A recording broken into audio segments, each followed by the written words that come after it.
Hello everyone, and welcome to another video.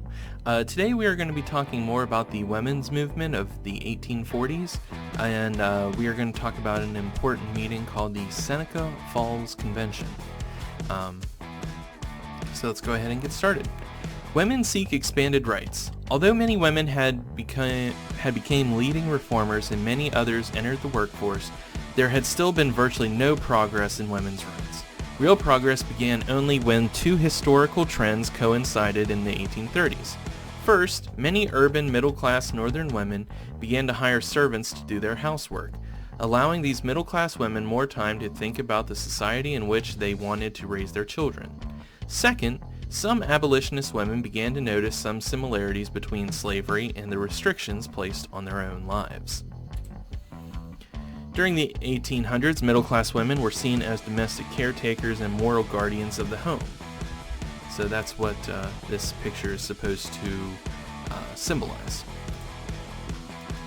The origins of the women's rights movement.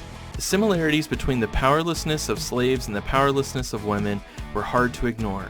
In fact, many women argue that their lack of rights made them almost the same as slaves.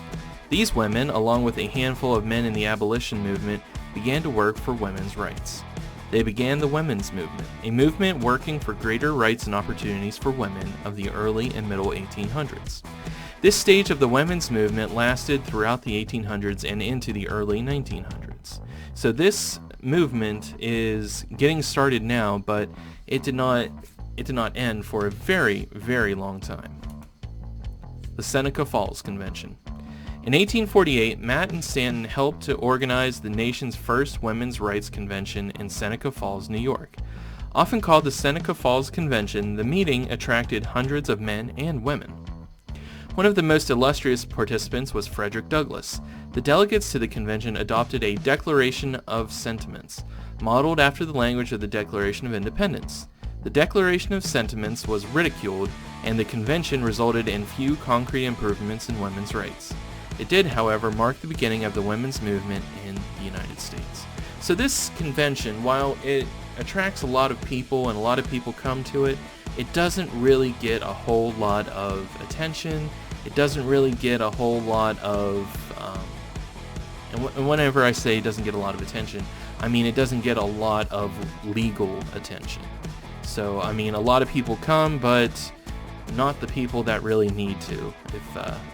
It didn't really get a lot of senators or legislators or anyone that could make the changes that were needed in the government. Inspiring women. The Seneca Falls Convention inspired generations of young women. One of these was Amelia Bloomer, pictured here, who actually attended the convention. While she remained relatively quiet there, she would soon become a leading voice for women's rights. In the following years, Bloomer published a newspaper, The Lily, in which she advocated equality of women in all things, including the rights to wear pants instead of dresses.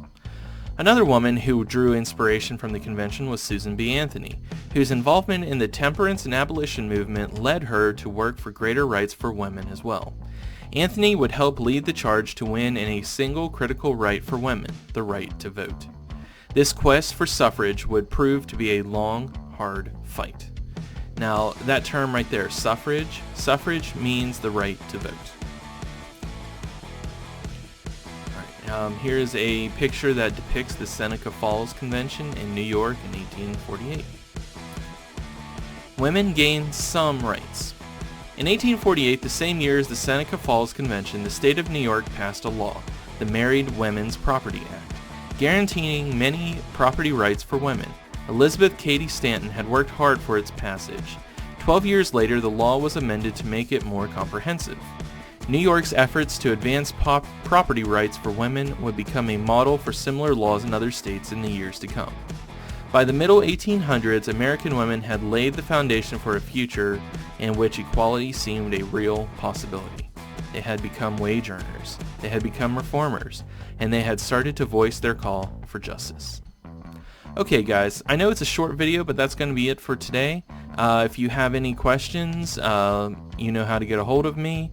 I hope everybody's having a great day, and I'll see you again real soon.